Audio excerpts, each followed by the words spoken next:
What's up, guys? Welcome to the final installment of the Interpret and Apply series, where we have partnered up with our friend Ryan from Fierce Marriage. What's up, Ryan? Thank you again for Hey, doing this Ryan. series with us. Absolutely. Thanks for having me. So, in this series, we've taken a few scriptures that apply directly to marriages, and we've given you a little bit of the historical background as well as an interpretation of the text.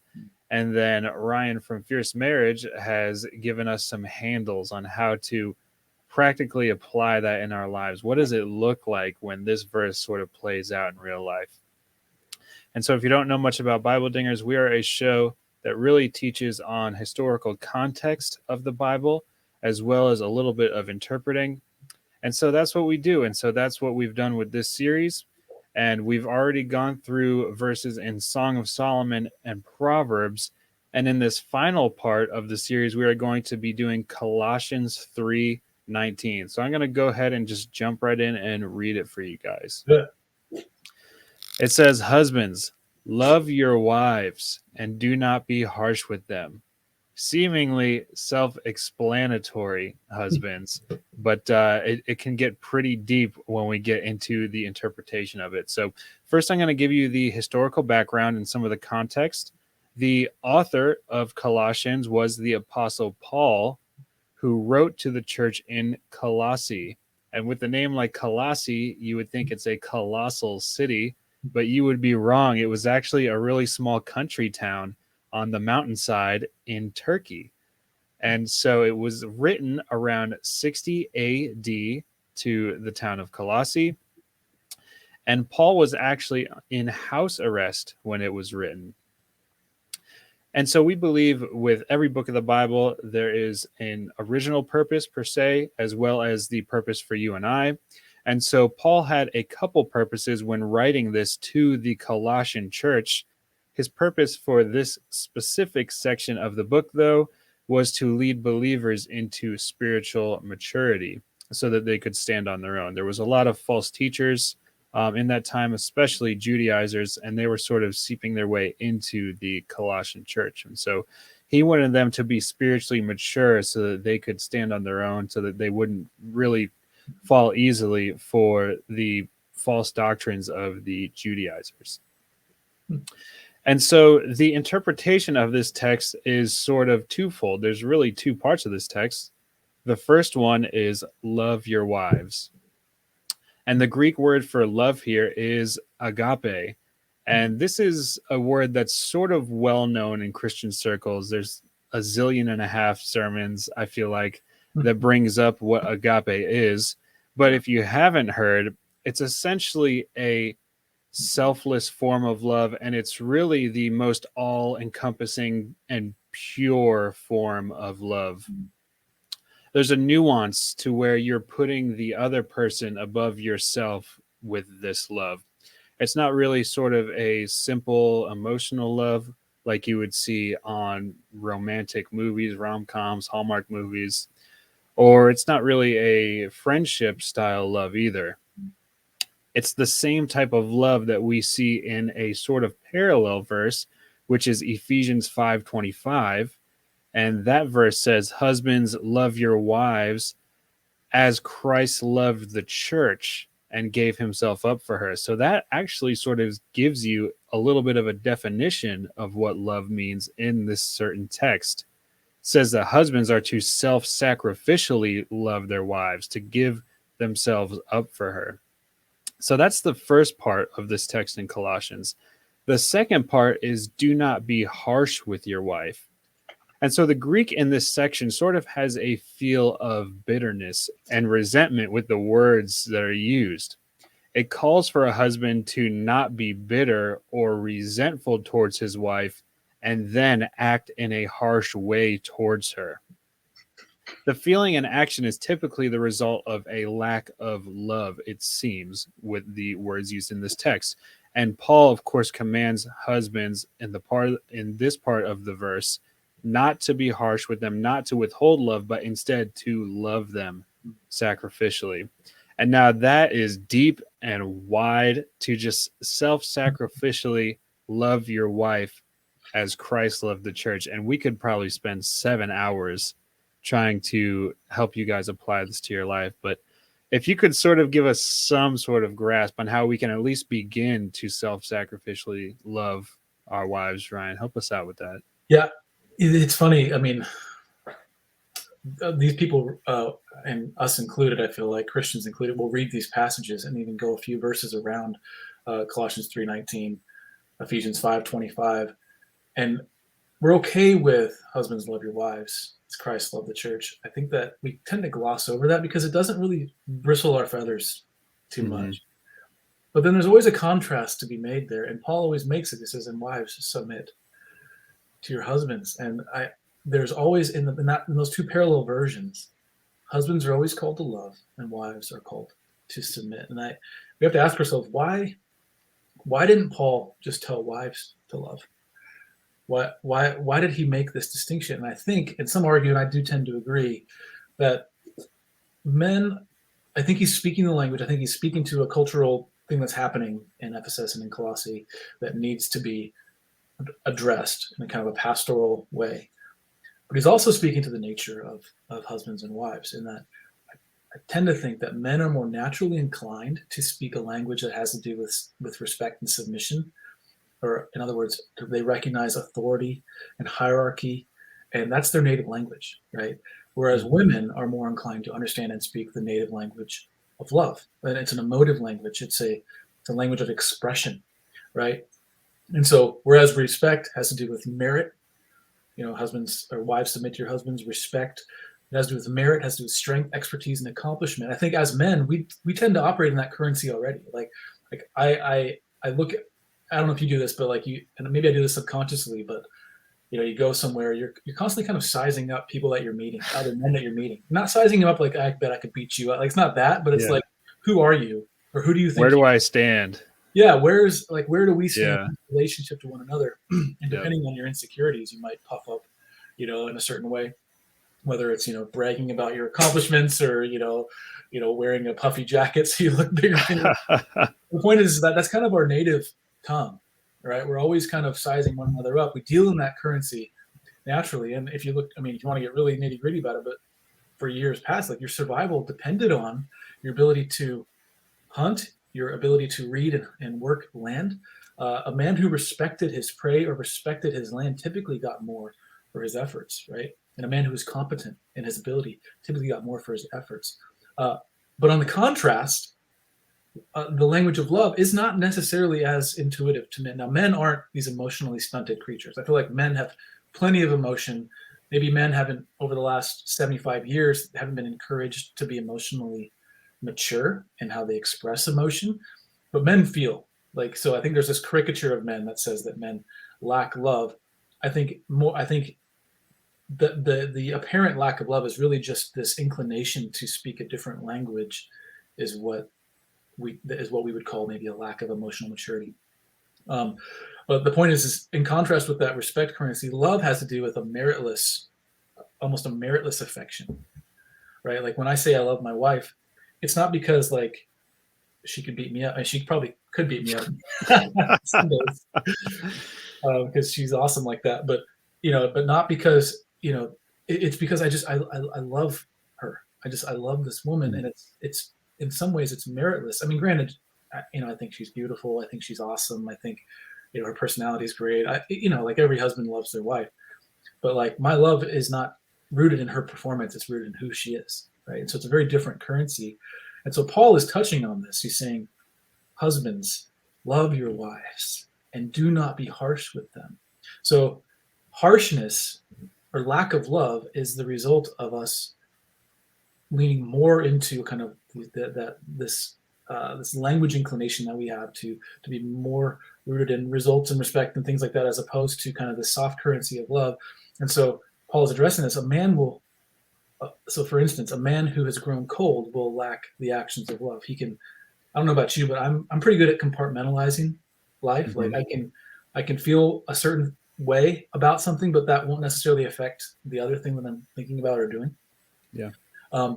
And we can do that to a fault with our wives. And because of that, we can grow cold to them. We can grow distant from them because we've compartmentalized them. And so we have not dealt with them lovingly. And so, and in contrast to that, a woman who's grown cold, think about this, okay? A husband who's grown cold toward his wife will withdraw, or just he won't be accessible to her. A woman, generally speaking, a woman who's grown cold will destroy reputation, right? So you think about the ability for we talked about Proverbs and how a woman can, in foolishness, can tear down and destroy her house. Well, that happens by the tongue. It happens through destroying reputation and tearing down of a credibility, in a sense, tearing down of someone's sense of self dignity, and because they'll destroy reputation while being unable to really disentangle, again, generally speaking, the desire and feelings associated with love. So they'll still feel love, but they'll feel so hurt and scorned that hell hath no fury, like the scorn of a woman, that whole thing. Mm-hmm. Right? It's because there's this really intense desire to feel and express love, but then there's this pain that's being expressed through the opposite of love, which is this destroying, the scorched earth kind of reputation. So for men, the call is always for us to love and to be tender to the softer sex. And now, this is why I always encourage husbands, like, it's good to have a friendship with your wife, but your wife is not your buddy. Your wife is not your pal, in the sense that we would treat another guy, but she must be handled differently. She must be handled with great care. And it's not because she's weak. Okay. It's not because women are weak, but it's because they're delicate, because they're of great worth, because they are, it's like think of an amazing, like I'm thinking of what's the flower, iris, or some sort of, I always forget what they're called, but that's not my lane. Yeah, but from New Jersey, man. Flowers that are beautiful, they're delicate. Like, you would never just manhandle it. Like, you have to. It's not because it's weak; it's just because it's delicate. So that's why they call it to don't be harsh. They're specifically addressing how the coldness or the distance of a husband can pierce the heart of his wife in a really unique way. And it's the coldness. Harshness is a coldness that's directed at her, as opposed to drifting away from her. And so, I guess I'll just share my own story in this. Is like most husbands, I kind of had realized I was dealing more harshly with my wife than I was even aware of. And she had just grown accustomed to me speaking to her in a certain way. And it wasn't like I wouldn't say I was emotionally or verbally abusive toward her. I was just not delicate with her. And she had grown callous as a result, because she was used to hearing me speak to her in certain ways. Until I started hanging out with a good friend of mine. He's probably my best friend. And he is so charitable and kind to his wife. And that, watching him and contrasting how he spoke to his wife with how I spoke to mine, was convicting to me. And I went and repented to my wife. And I said, I'm realizing that I've not dealt gently with you. I've spoken harshly to you. Please forgive me. God, please forgive me. Help me with this. And so that helped me walk, at least, again, we talked about this in, I think, the first of this series, where you kind of identify those little foxes, right? Well, we had identified it for what it was, repented of it, and now acting out in faith. And how that looks practically, I always start by encouraging husbands to do two things when you're speaking with your wife. The first thing is ask more questions and listen more intently. So it's easy to speak well to one another when everything's fine. It's when you're in wartime, or when the tension's rising, or you're tired, or whatever the funk is. That's when you need to trigger these two things. Ask more questions instead of just responding. Instead, ask. If you're trying to get meaning from your wife, listen to her responses, and you have to ask non-harsh, non-loaded questions. That's key. Non-leading questions, because there's a way to ask questions where you're still being a jerk, right? And that's only possible when you see her soul. You see her to the soul, not just whatever you're trying to argue about. And then the second thing is, after asking questions, now confirm back to her the meaning that you are hearing her say. And that will kind of grow your muscles as a husband, and your ability to read between the lines in a way that's actually helpful. Because it's really easy to read between the lines in a way that I want to read between the lines, meaning that you said this, but really I know you mean this, and I'm going to use that against you. But no, read between the lines. Try to actually hear what she's saying. Like, if she's, I don't have a good example, but if she's saying one thing and you're hearing, like, confirm, like, did you actually mean this? Because this is kind of what it felt like, but you didn't say it. So let's talk about this. And what that does is that begins to break down those barriers. It begins to diffuse those bombs, diffuse that minefield. And you actually start to be loving in a way that has to do with your verbal communication. So I find that interesting in this Colossians passage where loving is associated with how you speak to your spouse. Yeah. You can't we can't be too fast to think, oh, I love her, she knows I love her, but I'm going to speak to her however I feel it. No, there's a correlation that has to be addressed and honored if you're going to have a wife who feels loved. Yeah, and I was listening to, I forget who it was. It was a Christian marriage counselor who was just talking about how important it is to say, things like "I love you" and to say things that make her feel loved, Yeah. because wives need that. Yeah. I would add to that. She needs to hear it as much as she needs to feel it and see it, right? Because if you're saying you love her, but you're acting like a complete idiot, right, and you're not showing her that you love her, then she's going to grow callous toward those words. But if you're just showing her you love her, but you never express that, because our words are kind of the window into what's actually happening in our mind, right? Until you speak, I don't actually know you. I can make assumptions about you, but until you tell me what's in your heart and in your mind, I don't actually know you. And so, yeah, you have to say the words, but I would just add to what you said that you also want to make sure that you're backing it up with how you're treating. For sure. One thing that I love so much about what you guys put out, not only your podcast and your videos, but your books, is you've caused my wife and I to have conversations that we wouldn't have had unless prompted by a third party. I feel like I brought out so I could show the audience the Husband and Wife in Pursuit books. Yeah. My wife and I went through these, must have been about 3 years ago now. And I wanted to tell you that it was just like one of the best experiences that we've had as a couple. It prompted us to have these conversations that needed to be had. And it prompted me as a husband to just do those sweet, loving acts. That is what we're called to do as husbands. And it actually caused us. So I don't know if I can spoil it or not, but on day 31, we're supposed to do something significant. And so that prompted our first ever family vacation. No kidding. We went to Niagara Falls as a family for like a little 4-day vacation. And so I was telling my wife last night that I'm excited to talk to you because a lot of my favorite memories were sort of prompted by going through this 31-day challenge that you guys wrote. Oh, praise God. That's awesome. I love hearing that, man. And that's we've never been to Niagara Falls, so I gotta get over there. But we actually did. I was going to ask you anyway what you did for the 31st day. Yeah. We went through it because you can write a book, but you don't actually you have to you have to take the effort to do the things. And so one year I was like, we got to do this. Let's actually do this because we wrote these books and we don't want to. Yeah. And I think we did shark diving. So we lived near an aquarium. It wasn't like we went somewhere, but there's an aquarium that has sharks, and you can pay, I don't know, like $100 or something, and get in a scuba suit. And Selena she's a complete nature nerd. Like she loves eagles, she loves sharks, she loves like all that stuff. Well, that was awesome. It was good. It wasn't as romantic, but it was an adventure. So.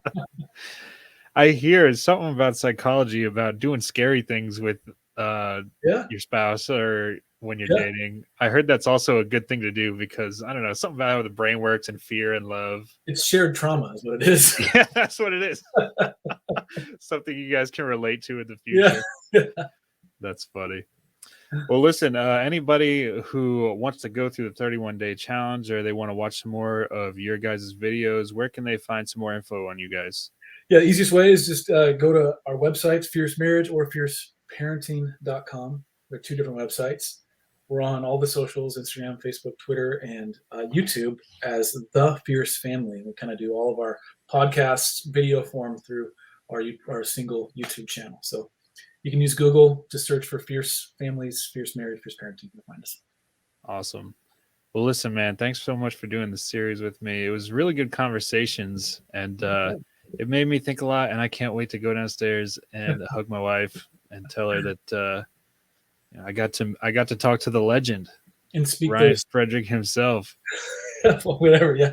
It's sweet, tender words to your wife. Yeah. As long as they're not That's hard. it, man. That's it. All right, man. Thank you so much again. Yeah. Awesome. Thanks, Ryan. Take care, man. All right.